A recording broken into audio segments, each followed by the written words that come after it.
So now we'll move on to our cape here.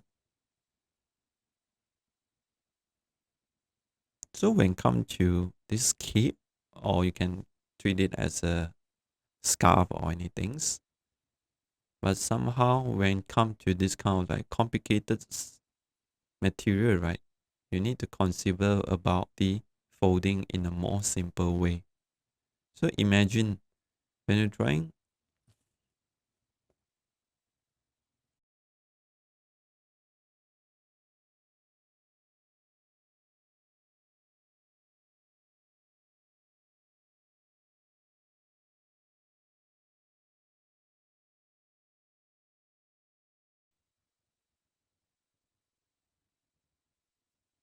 So now in overall the core shadow somehow is nearly complete, but they are still a little bit, it need to be refined on those kind of smaller parts. So now you just spend your time to just slowly work on those kind of little parts, because as you can see at the start, right, we always focus on the big shape first. Yeah, don't straight away. So once I done my core shadow drafting or sketch, now we will move on to applying our light source and the highlight to our characters here. So basically I will stick to a layer mode called multiply to sketch in those kind of highlight on my medium tones area. So basically you might see that I applying this kind of highlight just on the part that it affecting by the light. So do not using this layer to go and lead up to the shadows area, because that is why we categorize the.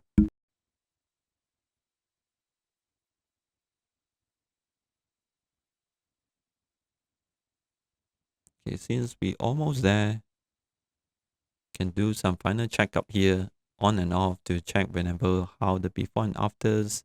Then we'll move on to applying our rim light.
So next up, we will start with the core shadows first.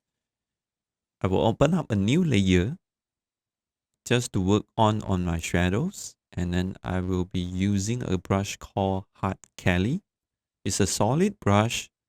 It's much more easier for us to draft it out how exactly our core shadows placement on our characters here.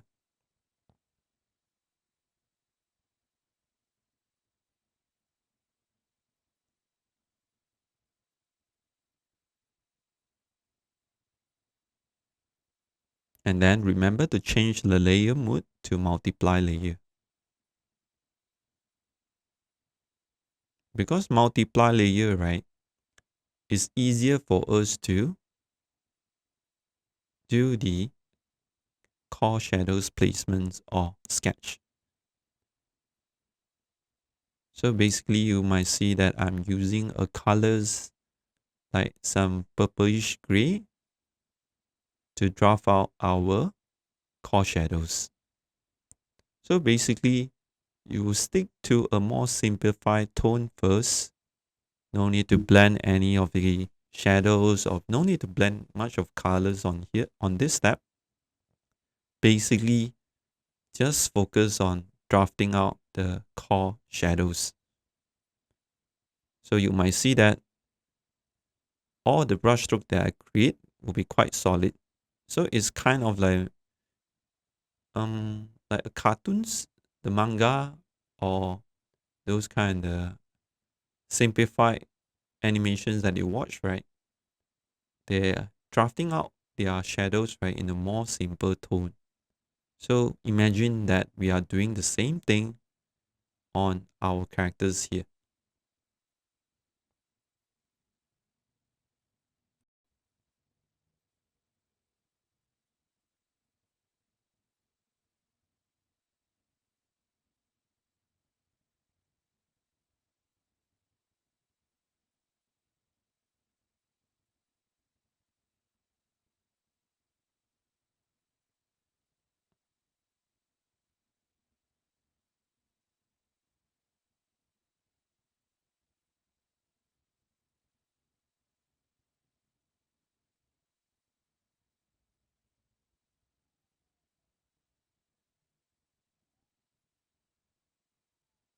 So when you're applying the core shadows, right, you need to think about whenever, how is it the form?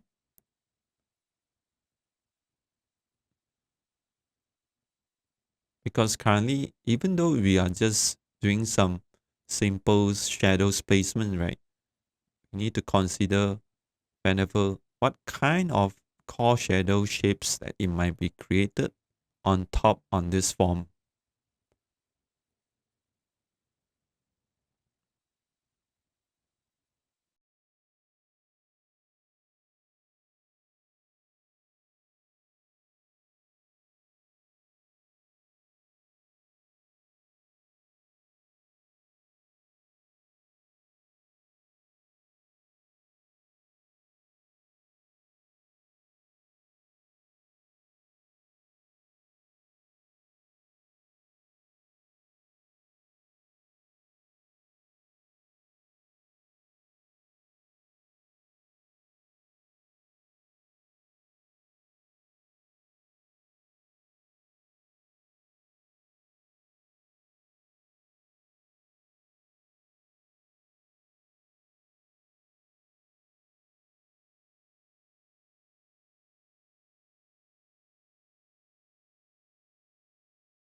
Actually, when come to drafting the shadows or sketching the shadows, I always start in a more simple way. It's because of I did inspired by those kind of Japanese manga style. When come to watching my favorite anime or anything, really using the simple color just to tell like where is the lighting is set up from, and then where exactly the lighting informations. Even when come to those kind of complicated cape with a very complicated foldings, they make it into a very simple way, and he paint it or they do it all the shadows in a more simple shapes or the lighting in a more simple shapes way to really tell us all the information about the lighting. So somehow I find it is really, really effective. So that's why most of the time when start of the painting, right, I will paint out or sketch out all my core shadows in this kind of method.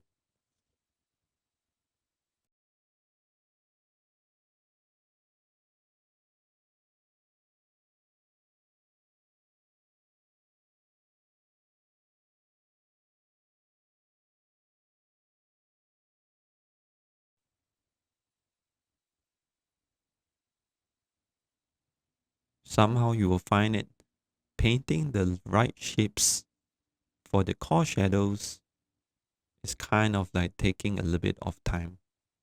It's not like simply just draw in or draw in whenever what kind of shape they would like. You need to draw it accordingly, the form understandings, or even the understanding of the anatomies that it related to these animals. And even those kind of muscle studies, form understanding about some specific object. So that's why it's really important to widen up or improve on our visual library. Because somehow when you're going to draw some characters that is not really existing in this world, right? Somehow it really need to rely on a little bit of your imaginations when come to applying this simplified lighting. Although it looks simple, it's just like some simple tones that you draw around, but somehow when come to simplify the lighting or shadows, it's really, really challenging.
So you might notice that I've been sticking with the same color all the time. It's because of the multiply layer mood effect. Because because in my base on the base color that I've dropped down or that I paint in, right? Although I just stick with the same gray colors all the time, all the colors, right? It will shadings down into the shadows based on the local color that I've been setting up here. So it's much more easier for us to work on the lightings or shadow sketch. Because if you paint everything in normal layer at the start, it might be quite challenging when it comes to selecting the right colors here, because currently we just want to focus on one things at a time. It's just drafting out our core shadows here. That is why multiply layers is really effective when it comes to this kind of stage.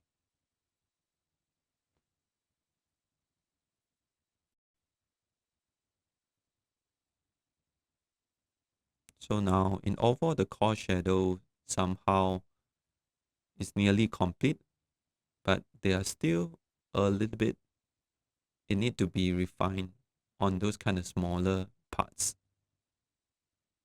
So now you just spend your time to just slowly work on those kind of little parts. Because as you can see at the start, right, we always focus on the big shape first. Yeah, don't straight away just go work on those kind of small accessory at the start. Yeah, just focus on the big pictures of the characters here.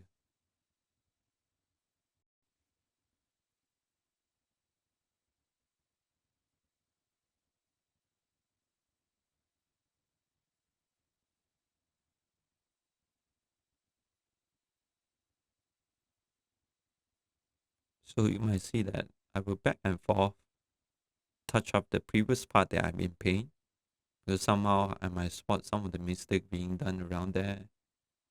So that is why not just want to focus just on one part first, try to move on and move on to the other parts, and then you come back and touch up the others part again.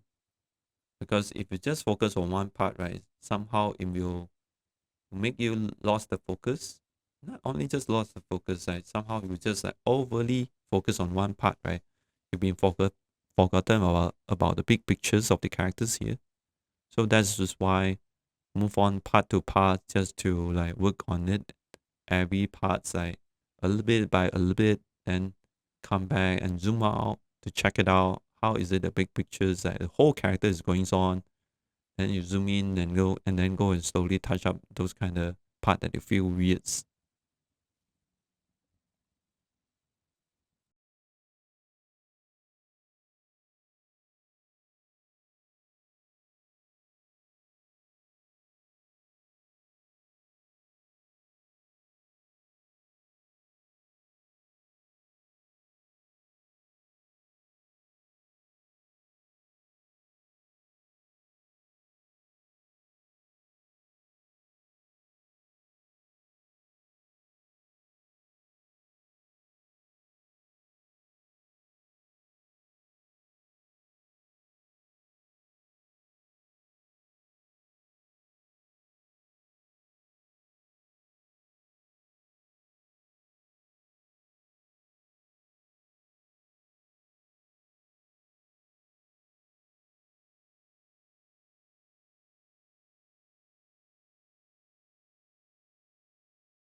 So once I done my core shadow drafting or sketch, now we will move on to applying our light source and the highlight to our characters here.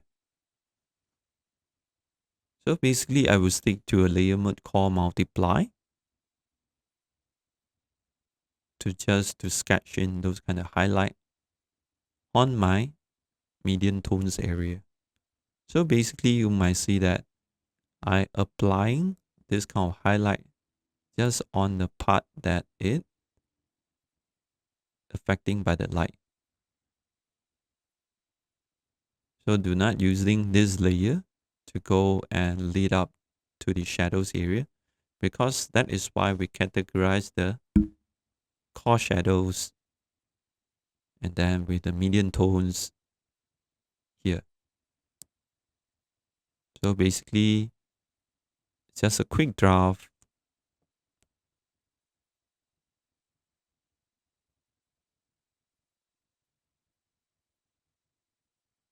So in order for us to understand, or before we committing our time, right, to further paint over our characters here, right? So we're going to do this step, right, just to set up a quick sketch or quick draft on our characters here with some different kind of layer modes. So always remember the shadows we will stick to multiply, the lighting area, right, will stick to overlay. So do not panic, switch around those brush to experiment around. When it come to like those kind of soft gradients, you might stick to some brown brushes like soft brown.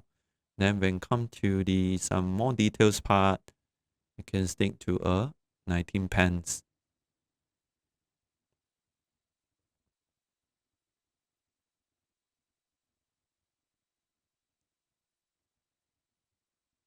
Same goes to our core shadows step. We're not going to mix everything too complicated. We try to do a quick draft, not to paint over those kind of details on top. Yeah, somehow it's just a quick sketch.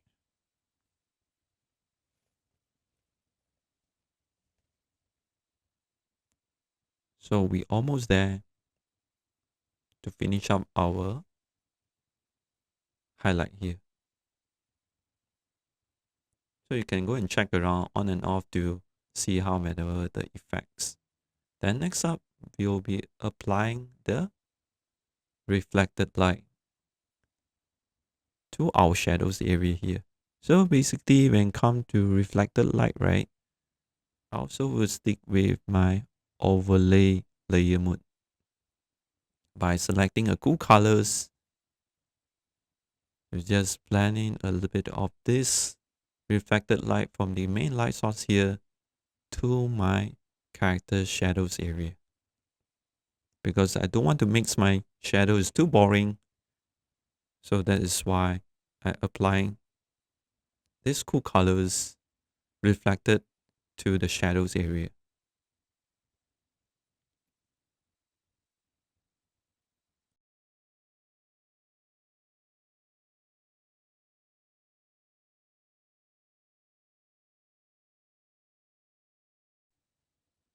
So once you're done with the reflected light, I will move on to a layer more called linear dodge to applying my rim light from the other side here. So basically, linear dodge color mode layer, right, it will creating a very contrast shadings. So as you can see, the shadings that I'm applying here is kind of like nearly to those white colors toning already. So most of the time when we apply rim light, it will having a strong contrast compared to the others lightings here. And then you might notice about most of the time I just applying of the edge of my characters here. But still you need to consider about how is it the form and shape is going on the characters. It's not like just simply apply just one line all the way from top to down to our characters. Yeah. So basically you need to consider about the form and shapes, even though it's a rim light.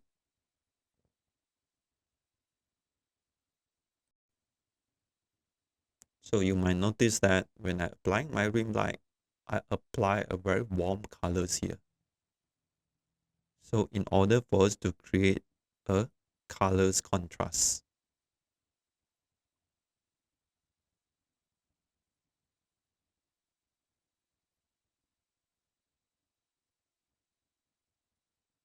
Not only the shading contrast, when it comes to setting up our lightings or color modes here, we need to think about, is it we going to stick with the cool colors all the time, or are we going to rely on the color contrast here to really makes our characters stand out?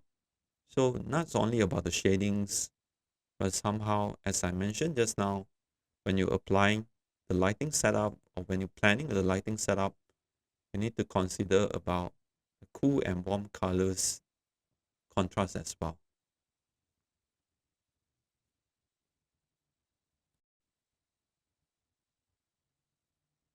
So you might see some parts, right? I don't really applying the rim light there. It's because of it might be blocked by some certain object. So it might cause the light things doesn't leak into those kind of area. So basically this is a draft, a very quick one. So at least we can see in overall how our characters will be looks like here. Now try to zoom out to see the big pictures of the characters here. So to check it out, how is it the overall color and the character is with this kind of sketch and lighting setup. But somehow I feel the rim light is not really stand out, so I duplicate one layers and applying with a very warm colors overlay to stack along with my linear dodge layer. So I think this is how everything looks like.